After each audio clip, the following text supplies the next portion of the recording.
आप सभी को मेरा नमस्कार। स्वागत है आप सभी का आपके अपने चैनल में जिसका नाम है न्यू अपडेट। आज मैं आउटसोर्स एम्प्लॉय से जुड़ी बहुत अच्छी अपडेट अपने वीडियो के माध्यम से बताने वाली हूँ। जी हाँ, आपको मैं बता दूं कि उत्तर प्रदेश हो, मध्य प्रदेश हो, छत्तीसगढ़ हो, सभी प्रदेश के जो आउटसोर्स एम्प्लॉयज हैं, ऐसा नहीं कि किसी एक प्रदेश के आउटसोर्स एम्प्लॉयज के साथ शोषण हो रहा है, सभी प्रदेश के आउटसोर्स एम्प्लॉयज के साथ शोषण हो रहा है। जहां आपने मध्य प्रदेश में 10 लाख आउटसोर्स एम्प्लॉयज हो चुके हैं, वहीं आपके अलग प्रदेश में अलग अलग डिपार्टमेंट में आउटसोर्स की भर्ती की जा रही है, जहां पर भर्ती करने के बाद कर्मचारियों से ज्यादा काम लिया जा रहा है और पैसे बहुत ही कम दिए जा रहे हैं। इसको लेकर सभी तो आप लोग को पता है कि जो सभी विभाग के हमारे एम्प्लॉय परेशान होकर वो कई बार धरना दे चुके हैं, ज्ञापन दे चुके हैं। इसको लेकर कुछ हमारे अधिकारी हैं जिनके कानों तक ये आवाज गई कि भाई इनके साथ शोषण हो रहा है, इनके साथ गलत हो रहा है, इसको लेकर कुछ करना चाहिए। तो जब हमारे विपक्ष के नेता सामने आए, चाहे मध्य प्रदेश से आपके वासुदेव शर्मा जी की बात करें या उत्तर प्रदेश से अभी आपके सामने आए थे चंद्रशेखर आजाद जी, इन्होंने भी सामान्य कार्य समान वेतन की मांग किया। सिर्फ इतना ही कहना है कि भाई जो एम्प्लॉयज हैं हमारे, जो कार्य कर रहे हैं हमारे कर्मचारी, उनका जो टाइम है वो 8 घंटे का है ना। उनका कहना है कि भाई जो सरकार के द्वारा नियुक्त किए गए कर्मचारी हैं, सेम टाइम पे काम करते हैं, सेम काम करते हैं, उसका उन्हें 50,000 मिल रहा है। लेकिन वही जो कंपनी द्वारा नियुक्त किए जाते हैं कर्मचारी, उनका टाइम भी ज्यादा लिए जा रहा है और पैसे भी कम किए जा रहे हैं। कभी मान लीजिए उनसे 10 घंटे 12 घंटे ड्यूटी ली जा रही है, उसका उन्हें अलग से पैसा नहीं दिया जाता है, और अलग से तो छोड़िए, समय से उनकी तनख्वाह भी नहीं दी जा रही है। इसको लेकर भी आवाज उठी है। जी हाँ, आप लोगों को मैं बता दूं कि संसद में भी आवाज कई बार उठी है। मैंने वीडियो के माध्यम से आपको टोटल सारी चीजें डिटेल से देती रहती हूँ। कभी मैं संसद की वीडियो ला के दिखाती हूँ आपको। अभी मैंने मध्य प्रदेश के मोहन यादव जी ने जो कहा उनका वीडियो लेकर आई मैं। अभी मैंने सीएम योगी आदित्यनाथ जी ने जो कहा उसको लेकर वीडियो आई, और आपके इसके पहले चंद्रशेखर आजाद जी ने जो कहा उसका वीडियो भी मैं लेके आई हूँ। तो जैसे अलग अलग प्रदेशों से अलग अलग जानकारी आती रहती है, तो मैं वीडियो के माध्यम से बताती रहती हूँ। और आप लोग का भी बहुत सपोर्ट, बहुत प्यार मिला, बहुत सारे कमेंट आए मुझे। आज के वीडियो में मैं आप लोग के जो कमेंट आए हैं, बहुत सारे सवाल हैं, इनको लेकर कुछ बताने वाली हूँ, कुछ जानकारी देने वाली हूँ। जैसे आपको पता है कि मैंने वीडियो अपलोड कर दिया, आपने देखा, उस पर मुझे कमेंट किया, और बहुत से आप लोग सवाल पूछते हैं कि मैडम बताइए कब ऐसा होगा, कब हमारी नियमिती होगी, कब हमारे मानदेय में वृद्धि होगी। ऐसे बहुत से विभाग हैं जो अपने मानदेय को लेकर काफ़ी टाइम से परेशान हैं और अपनी मांगे कर रहे हैं कि भाई कम से कम हमें 30 दिन, सिर्फ एक ही मांग है हमारे कर्मचारियों की, 30 दिन का काम और समय से हमारा वेतन, बस, ज़्यादा नहीं है मांगे। इतना हो कि भाई महंगाई के हिसाब से आप हमें पैसे दें। जैसे पहले कहते हैं, आज के नेता जो कहते हैं कि हमारी सरकार ज़्यादा पैसे दे रही है, तो भाई महंगाई भी तो ज़्यादा कर दी है आपकी सरकार। जो चीज़ पहले 10 रुपए मिलती थी, आज वही चीज़ 100 रुपए मिल रही है, 1000 की मिल रही है। तो उसके हिसाब से, महंगाई के हिसाब से आप सैलरी दीजिए। अब आप ये बताइए कि जो चीज़ आप आज के डेट में मिल रही है 2000 की, आप सैलरी दे रहे हैं 1500 रुपए, तो कैसे वो या तो खा लें, या तो जी लें, या बच्चों को पढ़ा लें। तो बहुत सारी समस्या उनके सामने आ रही है।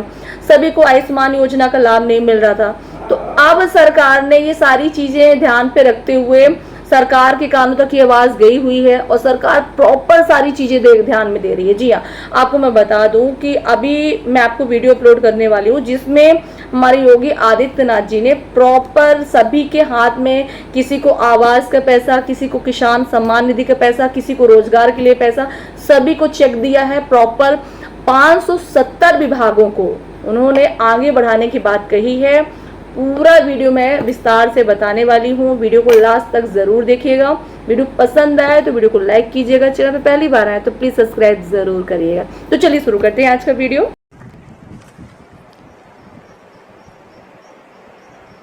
बहुत बहुत धन्यवाद माननीय मुख्यमंत्री जी को, बहुत बहुत उनका आभार, सादर उनका स्थान ग्रहण करने का अनुरोध। उत्तर प्रदेश, उत्तम प्रदेश विकास का एक नया स्वर्णिम अध्याय लिख रहा है माननीय मुख्यमंत्री जी के नेतृत्व में।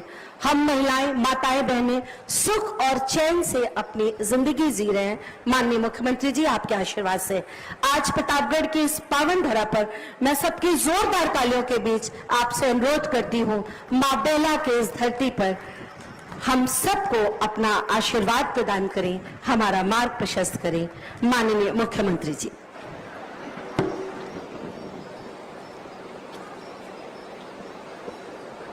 भारत माता की, भारत माता की, भारत माता की। वंदे वंदे वंदे।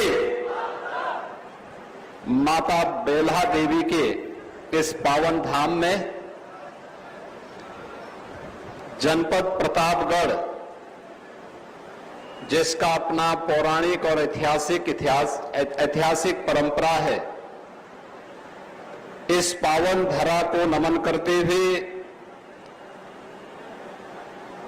आप सभी प्रतापगढ़ के जनपद भर से आए हुए जनता जनार्दन का मैं हृदय से अभिनंदन करता हूं। मंच पर उपस्थित उत्तर प्रदेश सरकार में मंत्रिमंडल के मेरे सहयोगी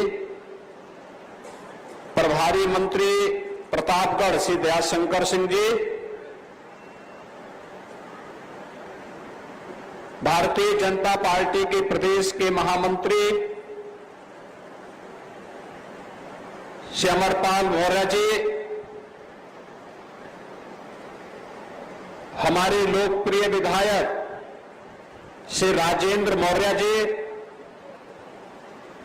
विधान परिषद सदस्य श्री उमेश द्विवेदी जी, अध्यक्ष नगर पालिका परिषद प्रतापगढ़ श्रीमती प्रेमलता सिंह जी, पूर्व मंत्री श्री राजेंद्र प्रताप सिंह मोती सिंह जी, पूर्व मंत्री श्री शिवाकांत ओझा जी, पूर्व सांसद श्री संगमलाल गुप्ता जी, पूर्व सांसद विनोद सोनकर जी,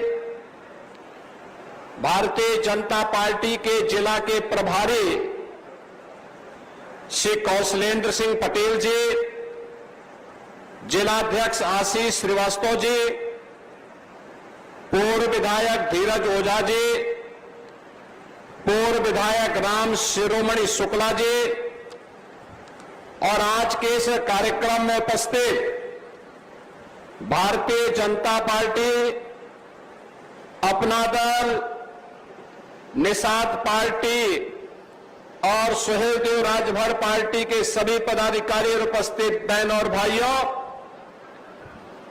आज मुझे प्रतापगढ़ की इस पावन धरा पर आने का अवसर प्राप्त हुआ है। इस अवसर पर 570 करोड़ रुपए की लागत की परियोजनाओं का उपहार जनपद प्रतापगढ़ वासियों को प्राप्त हो रहा है। मैं आप सभी को इन योजनाओं की और गणपति महोत्सव की भी हृदय से बधाई देता हूं। बहन और भाइयों, प्रतापगढ़ अपनी पौराणिक और ऐतिहासिक परंपरा के लिए विख्यात है। यहां के अन्नदाता किसानों ने प्रतापगढ़ को एक नई पहचान दी। यहां पर स्वतंत्रता संग्राम सेनानियों ने अपने संघर्ष से देश की स्वाधीनता में योगदान किया और अन्नदाता किसानों ने यहां पर आंवले की खेती को एक नई पहचान देकर के लोगों की आरोग्यता को आगे बढ़ाने में योगदान किया है। तो आज यहां के स्थानीय विधायक भी अपने यहां की रसमलाई के माध्यम से उसकी मिठास को घर घर तक पहुंचाने का काम कर रहे हैं। बहनों और भाइयों, ये सभी कुछ की कृपा मां बेल्हा की कृपा है। मां बेल्हा देवी की कृपा है कि जिस प्रतापगढ़ के बारे में कभी लोग कहते थे कि विकास नहीं हो सकता, उस प्रतापगढ़ में 1 डिस्ट्रिक्ट 1 प्रोडक्ट में आंवला और आंवला का उत्पाद आज देश और दुनिया के कोने कोने में पहुंच रहा है। जिस प्रतापगढ़ के बारे में लोग कहते थे विकास नहीं हो सकता, उस प्रतापगढ़ में आज बोधिसत्व सोनेलाल पटेल जी के नाम पर मेडिकल कॉलेज का निर्माण कार्य पूरा हो गया है और लगातार वह प्रगति के पथ पर अग्रसर हो रहा है। जिस प्रतापगढ़ के बारे में लोग कहते थे कि वहां पर कनेक्टिविटी की समस्या है, उस प्रतापगढ़ में देश का सबसे बड़ा एक्सप्रेसवे गंगा एक्सप्रेसवे मेरठ से प्रयागराज के बीच में प्रतापगढ़ के भी 40-42 किलोमीटर के भूभाग को अपने साथ लेकर के यहां के विकास को आगे बढ़ाने के लिए प्रतिबद्ध दिखाई देता है। और अयोध्या से प्रयागराज के बीच 6 लेन का जो हाईवे बन रहा है, प्रतापगढ़ के बाईपास और विकास के साथ यह एक मील का पत्थर जोड़ने जा रहा है। बहनों और भाइयों, विकास कैसे होना चाहिए? यहां का मेडिकल कॉलेज, यहां पर बेल्हा देवी के मंदिर के पर्यटन विकास का कार्यक्रम, यहां पे अंदर चल रहे हाईवे के कार्यक्रम, यहां पर स्वास्थ्य के लिए, शिक्षा के लिए, सड़कों के लिए, यहां के उद्यमियों के लिए और नव उद्यमियों के लिए जिन कार्यक्रमों की आज घोषणा हो रही है और जिन कार्यक्रमों को हम आगे बढ़ा रहे हैं, यही विकास होता है। इसी को ही विकास कहते हैं, जिसका मूर्त रूप आज देखने को मिल रहा है।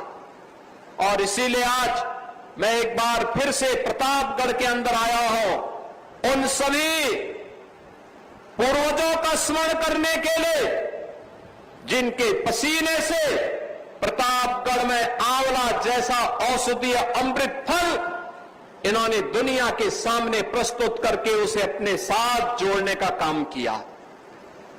मैं उन्हें नमन करने के लिए आया हूं जिन्होंने आजादी के संघर्षों में अपना योगदान दिया, और मैं उन सबका अभिनंदन करने के लिए आया हूं जो विकास की इस प्रक्रिया में प्रधानमंत्री मोदी जी के साथ कदम से कदम मिलाकर के चलने के लिए प्रतिबद्ध दिखाई दे रहे हैं।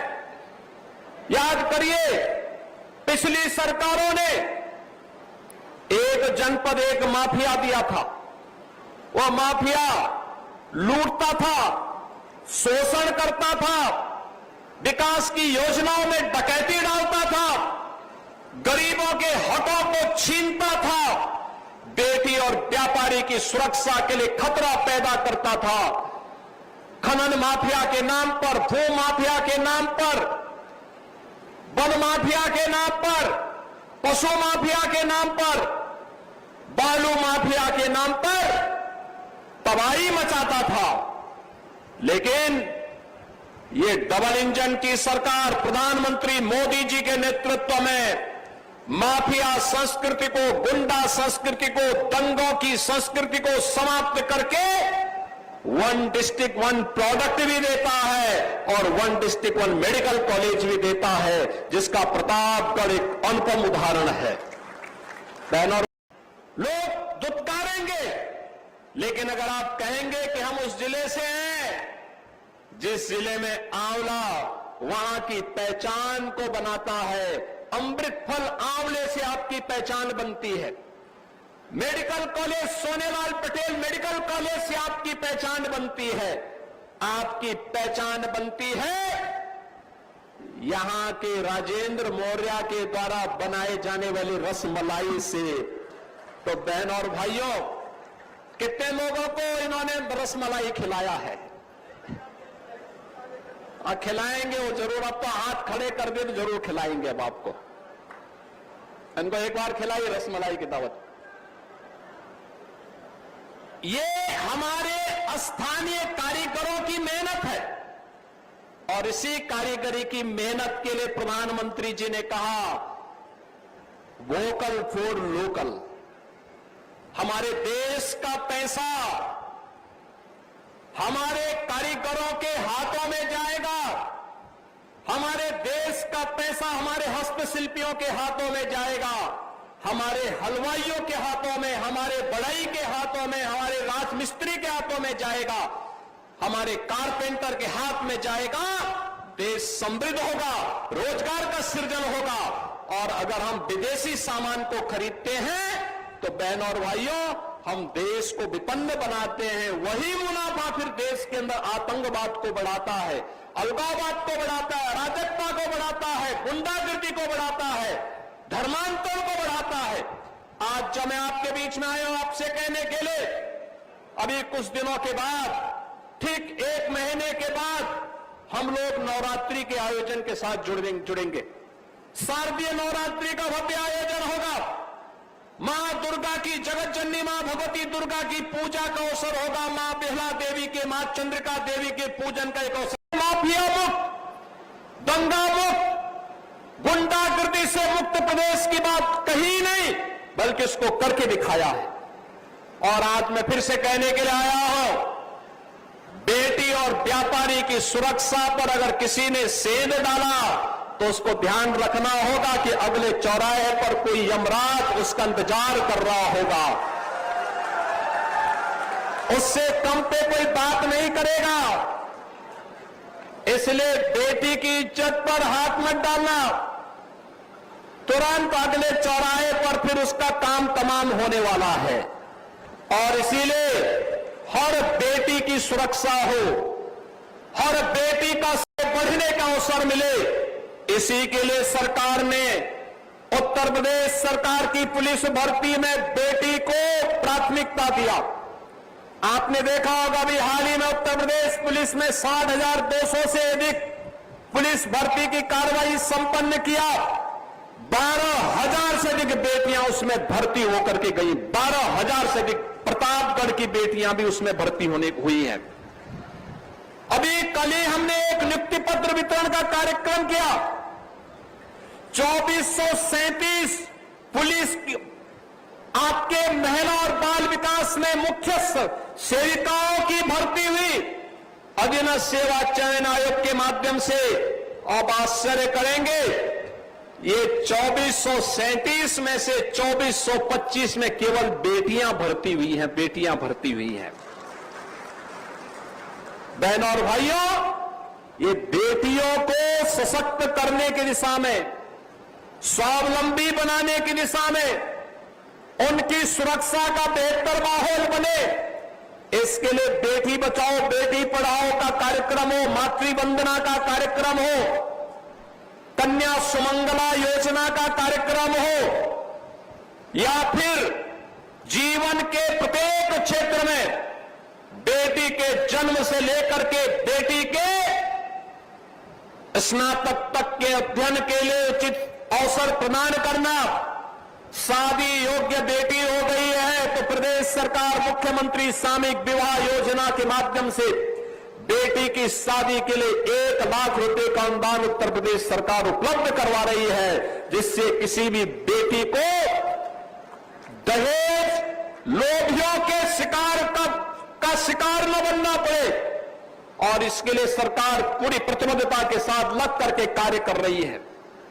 बहनों और भाइयों, निराश्रित महिलाओं के लिए पेंशन की स्कीम हो, वृद्धजनों और दिव्यांग जनों के लिए पेंशन की स्कीम हो, जहां बिना भेदभाव के से आगे बढ़ाने का कार्य किया जा रहा है।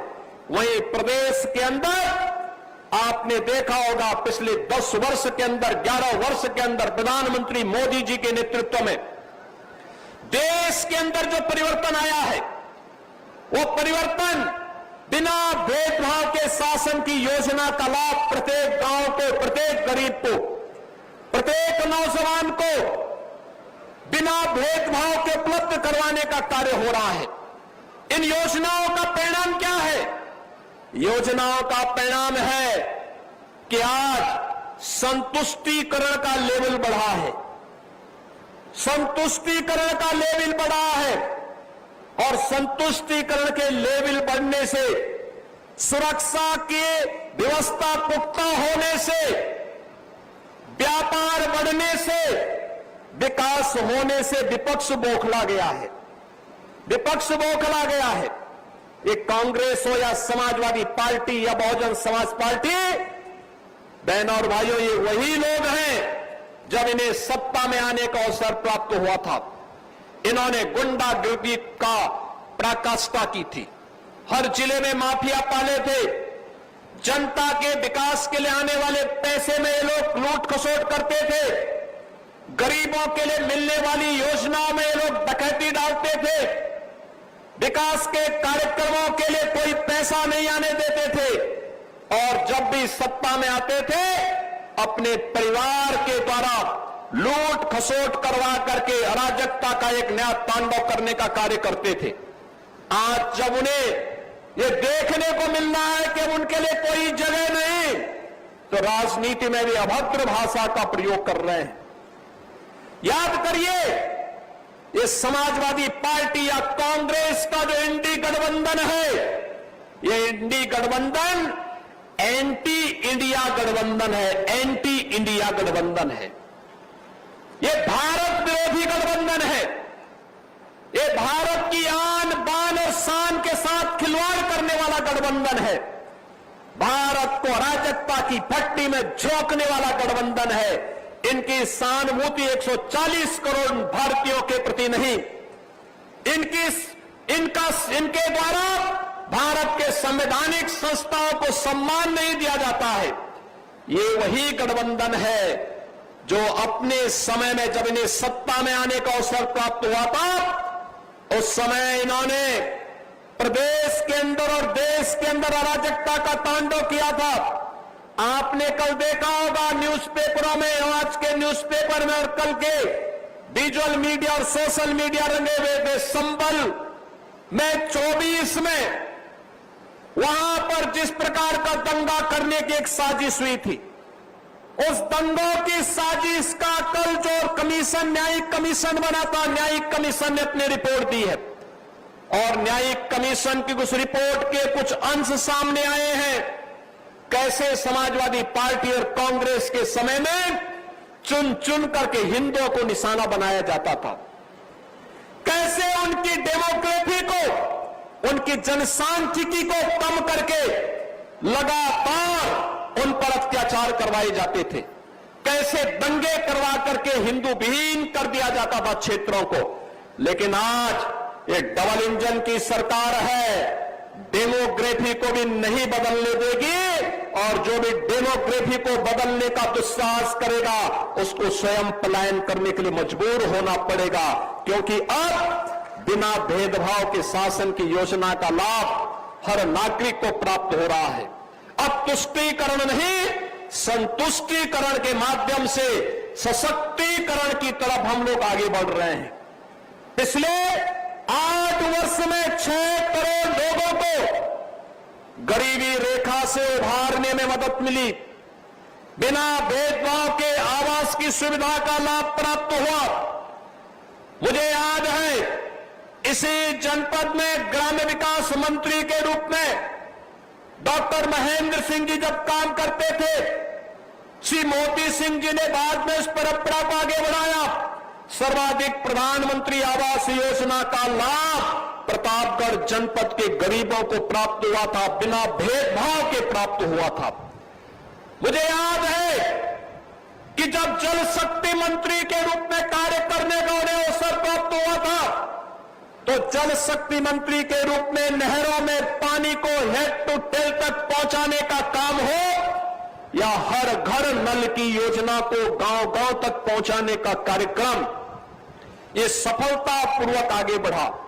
आज जब हर गरीब को पेयजल के लिए शुद्ध पानी उपलब्ध हो रहा है, हर खेत को पानी उपलब्ध किया जा रहा है, हर नौजवान के लिए रोजगार की सुविधा उपलब्ध करवाई जा रही है, हर गरीब को शासन की योजना में बिना भेदभाव के भागीदार बनाया जा रहा है, तो समाजवादी पार्टी और कांग्रेस को इससे सबसे ज्यादा पीड़ा हो रही है, क्योंकि इन्होंने अपने समय में कुछ नहीं किया और इसीलिए अभद्र भाषा का प्रयोग करके राजनीतिक मर्यादा को इन्होंने तार तार करने का काम किया है।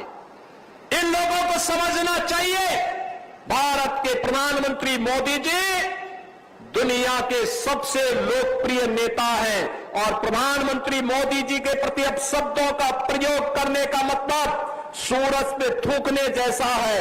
ये थूक इनके ऊपर आ रहा है। जनता जनार्दन इनके कृत्यों पर कहीं न कहीं उसकी निंदा कर रही है, अपने को अपमानित महसूस कर रही है।